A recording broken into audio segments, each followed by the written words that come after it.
My name is Mara Ellison. I am 61 years old. When I opened my eyes, the first thing I saw was concrete gray wet and close enough to smell the dust. My right leg was twisted at an angle that didn't belong to any living body. For a moment, I thought the noise in my head was thunder until I realized it was my own heartbeat. Upstairs, footsteps moved in sharp, angry circles. Daniel's voice, my son's voice, cut through the air. "She needs time to reflect," he said. His wife Tessa murmured something I couldn't hear. Then the sound of the deadbolt sliding into place. I tried to crawl, but pain clamped down like teeth. I tasted blood where I'd bitten my lip to keep from screaming.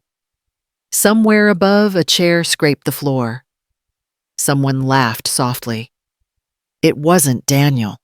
The slap had landed before I knew I'd raised my hand. Tessa's words had been gentle, practiced cruelty, the kind that smiles while it wounds. Maybe if you weren't alone all the time, you'd understand marriage. My palm burned. Then Daniel's fist came down, and everything after that was noise and light and falling. Now there was only the basement cold dim and breathing with the slow drip of a leaking pipe. I pulled myself toward the wall where old paint peeled in flakes.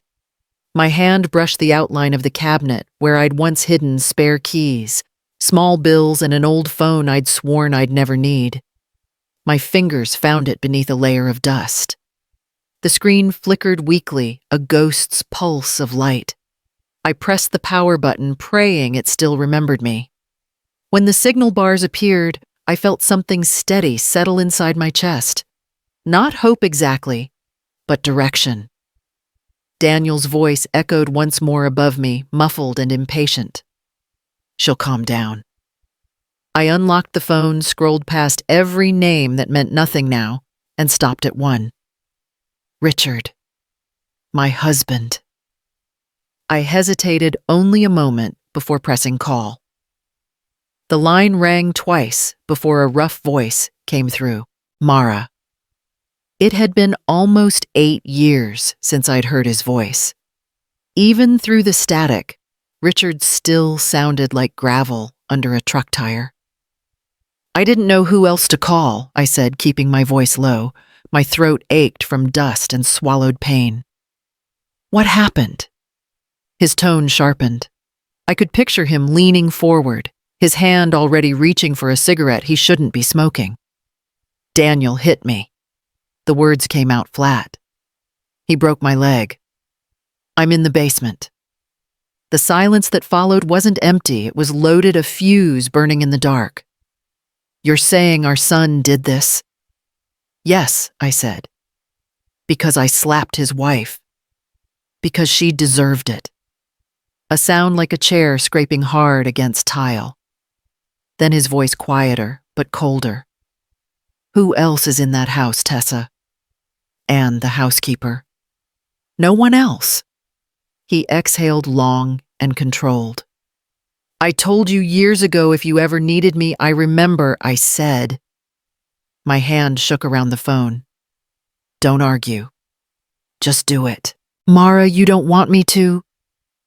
I said no survivors, Richard. My voice broke on the name, a tremor that was half fury, half grief. Not this time. The click of a lighter. Then his low murmur, steady and final. Stay put, I'm coming. The line went dead. The house above me went still. The sound of engines came first, low, deliberate, like thunder muffled by distance. Then the basement door rattled. Someone cursed softly. Metal met metal, and the lock snapped. Light spilled down the steps. 2 men in dark jackets appeared, calm and practiced. Mrs. Ellison, one said, Mr. Richard sent us. I nodded, unable to speak. The taller one crouched beside me. Broken tibia, maybe fibula too. Easy, ma'am, we'll stabilize it. His hands were steady, his tone careful, not unkind. Where's Daniel? I whispered. Upstairs. Contained. The shorter man lifted a small camera and took quick photographs. My bruised face, the blood near the staircase, the bent railing. Each click sounded like punctuation on a sentence I hadn't written. When they carried me out, Daniel's voice broke the stillness. "Mom, what are you doing? They're trespassing." Richard's silhouette filled the doorway behind him. He looked older, broader somehow, in a dark coat that belonged to another decade. "Step aside, son. Dad," she hit Tessa. "She raised you better than this." Richard's tone didn't rise, but Daniel flinched as if struck. "You're lucky she's breathing." Tessa stood at the end of the hall, wrapped in a robe, eyes wide and dry. Richard didn't glance her way. "You'll both stay here until I say otherwise." Outside, the night air stung my lungs.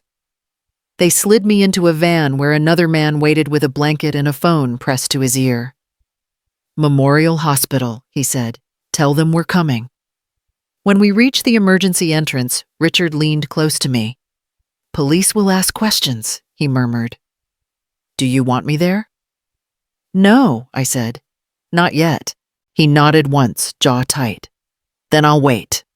The nurses rushed forward. I closed my eyes, letting the noise swallow everything. Daniel was born on a stormy August night when the windows of our Savannah house shook, and the doctor joked that thunder announced great men. I believed him. Even as a baby, Daniel had that look, the calm of someone certain the world would make room for him. He was clever, quick with numbers like his father sweet when he wanted something. I used to tell him he had Richard's eyes, but my patience. I didn't realize patience could turn into blindness. The first cracks came after college. He quit his job in Atlanta, said the boss didn't understand vision. I paid his rent thinking he just needed time. When Richard left another woman, another life, I made excuses for both of them. Men drift, I told my friends, pretending it wasn't failure that tied me to their chaos. Then came Tessa. She arrived with polished hair, soft smiles, and that careful way of speaking that made people lean in. "Daniel's lucky to have you," she told me over coffee the first time we met. Her hand touched mine lightly, her eyes already measuring the house. Within months, she moved in. After the wedding, she began rewriting things. "Mara, you shouldn't worry about bills," she'd say, sliding envelopes out of my reach. "You've done enough." Daniel echoed her tone. "Mom Tessa knows business better than you. Let her handle it." When they bought the new house, my name was still on the title, something Tessa mentioned often. "We'll fix that, right?" She'd tease Daniel, kissing his cheek. He laughed, but there was something hard behind it. "Mom, you don't even live here anymore. What difference does it make?" The first time he raised his voice, I thought it was exhaustion. The second time, I thought it was marriage stress. The third time, I understood it was power and I was losing it. In the hospital now, the doctor asked if I wanted family listed as my emergency contact. I almost said my son's name. The word stopped in my throat. I thought of his voice shouting down the basement steps, of the hand that once reached for mine in a grocery store, now pulling the lock shut. Love had become a language I no longer spoke. The hospital released me after 2 nights. Richard signed every form without looking at them, his hand steady, while mine still trembled. He drove me to a rented apartment downtown, quiet, unlisted, one of his old safe houses, from years when people still feared the name Ellison. "I'm not keeping you here," he said. "You'll be safer until we know what they've done." "What they've done," I repeated. "They're my son and his wife, not a cartel." He didn't answer. Instead, he made a call. 2 hours later, a man with a narrow face and a leather folder appeared. "Name's Kent. Private investigations off record." I hesitated. "What exactly do you investigate?" Paper Kent said simply. "It never lies." Over the next week, he visited often. Each time he came, he laid out something new on the table: bank statements, property filings, emails printed on crisp white sheets. This is the loan from your retirement fund, he said, tapping one document. See this signature? Yours is scanned, not ink. They used a digital copy. My stomach turned. Daniel signed this. Kent nodded and transferred the equity to a new account, his and Tessa's names together. Looks like about $200,000 hidden through small withdrawals. Common laundering trick. I gripped the edge of the table. He said it was for renovations. Maybe that's what he told the bank, too, Kent said quietly. But this, he added, sliding another folder toward me, is your house deed. 3 weeks ago, a secondary mortgage was filed, co-signed by your son. The notary's stamp is forged.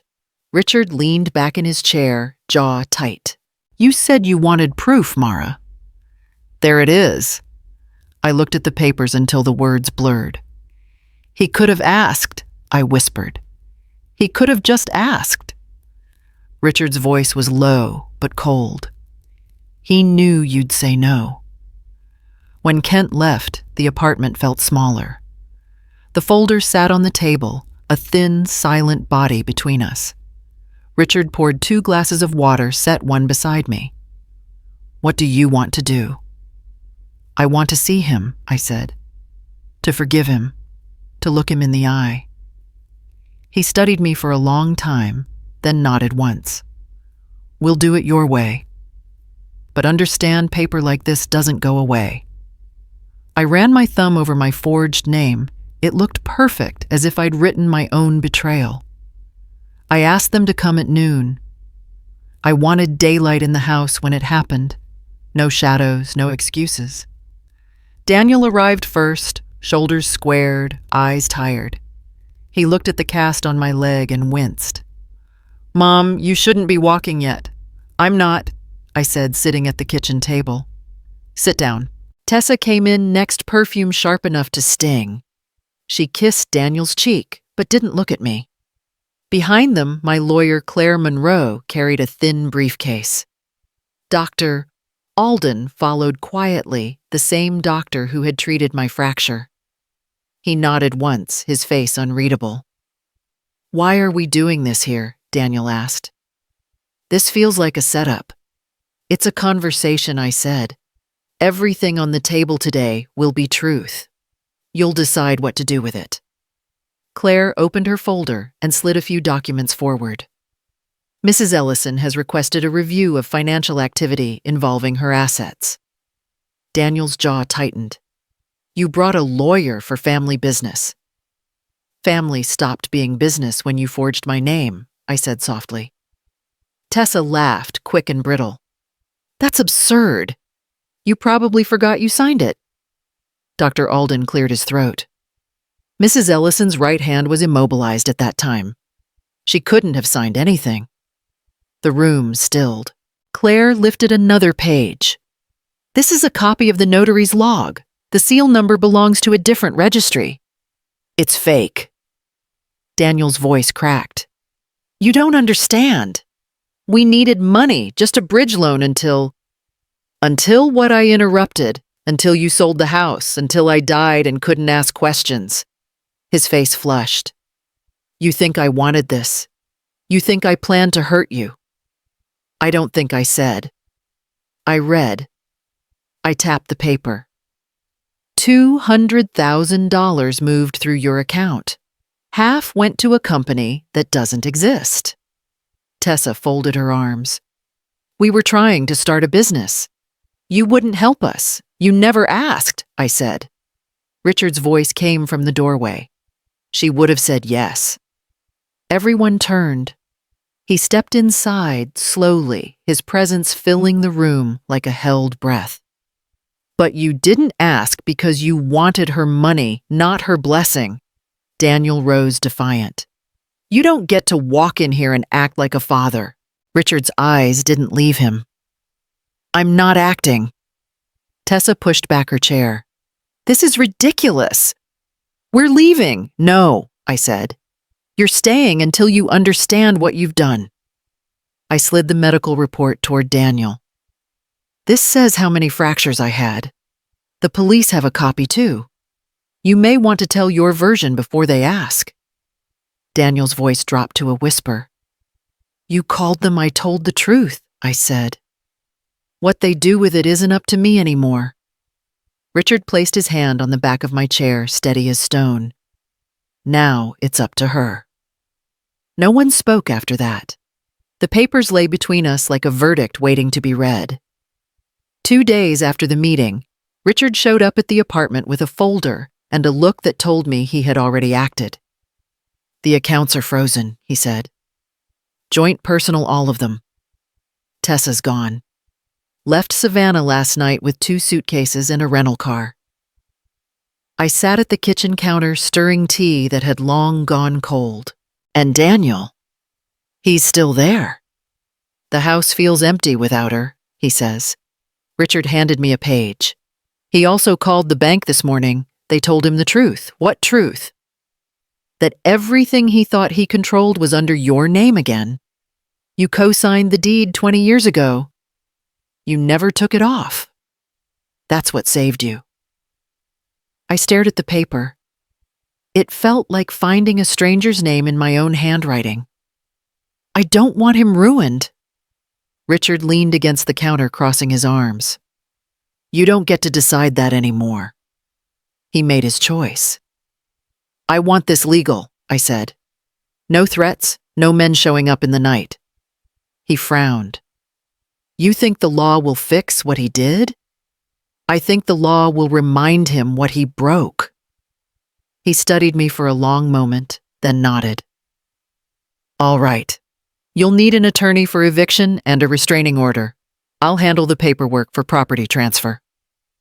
Later that afternoon, Claire came by again. "Once the restraining order is filed, he'll have to leave the house within 72 hours, she said. "Are you sure you don't want to press charges?" I hesitated. "Not yet." When she left, I called Daniel. He didn't answer. I sent one message. "You have 3 days to collect your things. After that, the locks change." By evening, Richard stood by the window watching the streetlights blink on. "You really meant it when you said no survivors." "Yes," I said, "but not people, Richard. Just lies." He looked at me then, something like respect flickering across his face. "Then you've already won." I turned off the kettle, listening to the quiet stretch between us. The house we had built was gone, but the silence finally felt clean. It started with a message from Claire. "Don't look at the news," she said. "Just know we're handling it." Of course I looked. Tessa had posted photos of me in the hospital claiming I'd fallen drunk that Daniel had saved me. She called me unstable, manipulative, dangerous. The comments flooded in strangers debating a story they didn't know. Richard read over my shoulder. "She's desperate," he said. "The investigation's closing in." 2 days later, Claire arrived again carrying a printed report. The bank traced the forged transfers to Tessa's personal account. She used a dummy company name, but the registration address is her sister's condo. It's over. Richard leaned back, arms crossed. "What about Daniel?" Claire sighed. "He'll be charged with aiding and abetting. The evidence is clear. The officers are on their way to serve the warrant." I felt my breath catch. "He doesn't know." "They'll tell him," she said softly. That evening, Richard turned on the television. Daniel's face filled the screen, walking out of our old house, handcuffed head down. Reporters shouted his name, their voices sharp as glass. Richard muted the sound. "He had choices, Mara. You gave him all of them." I nodded, but my throat burned. On the screen, Daniel looked younger than I remembered, lost inside the noise. Later, the phone buzzed. One voicemail.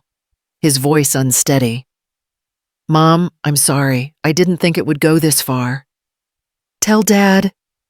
I never meant." The message ended mid-sentence. I placed the phone face down and let the silence fill the room. Richard reached for my hand, but I didn't take it. Outside, sirens echoed through the Savannah streets, their sound faint and steady, like a truth that would not stop coming. 3 weeks later, The courthouse smelled of dust and coffee. Claire sat beside me flipping through files while reporters waited near the doors. Daniel's hearing was scheduled for 10 a.m., but he was already there when we entered thin pale, wearing a suit that didn't fit anymore. He didn't look at me until the judge called his name. When he did, his eyes were hollow, like someone who'd spent too long rehearsing regret. The prosecutor read the plea agreement. Mr. Daniel Ellison admits to forging financial documents and assisting in the concealment of approximately $200,000 in stolen assets. In exchange for cooperation, the state recommends a 5-year suspended sentence and restitution. Daniel's lawyer whispered something to him. He nodded, voice small. Guilty, Your Honor. The word hung in the air, thin and final. After the gavel struck, I stood. Daniel turned toward me as officers led him from the bench. Mom, he said, but the sound broke apart before it reached me. Outside, sunlight hit the marble steps too brightly. Richard waited near the car, a manila envelope in his hands. It's done, he said. Tessa took a flight out of Atlanta last night. No one knows where. She'll land somewhere that forgets her name, I said. He handed me the envelope. Sale agreement. The company's gone. I signed everything over this morning. You're sure I'm tired of ghosts, he said. I want something clean. Inside was a check my share, he said. Enough to live comfortably, maybe start over. I folded it once and pushed it back into his coat pocket. Keep it. I don't want anything that came from what we built wrong. He didn't argue. The courthouse bell struck 11. People passed by without looking, their voices rising and fading in the Savannah heat. I stood on the steps a long time watching the empty police car drive away, wondering how silence could weigh more than punishment. Spring came early that year. The azaleas bloomed along the street before I was ready to see color again. I had finished physical therapy 2 weeks earlier. The cane still leaned by the door, though I rarely touched it. Every Tuesday, I drove to a small community center near the riverfront. There, women sat in folding chairs, clutching paper cups of coffee, telling stories that sounded too familiar. Broken ribs, broken trust, broken hope. I didn't tell them what I'd done. I just listened, passing on the name of a lawyer, a shelter, a quiet friend who could make calls no one else would. One evening after the meeting, a young woman asked, "How did you survive it?" I stopped being quiet, I said. When I got home, the house felt different. Lighter, somehow. Richard had moved to a smaller place outside the city, calling sometimes, but never staying long. The air between us was gentler now, emptied of old anger. I stepped onto the porch and looked at the light fixture above the door. The bulb had burned out months ago, the glass speckled with dust. I climbed the short stepladder, screwed in a new one, and flicked the switch. A soft gold glow spread across the porch boards, catching on the wind chimes. The sound was small, steady, alive.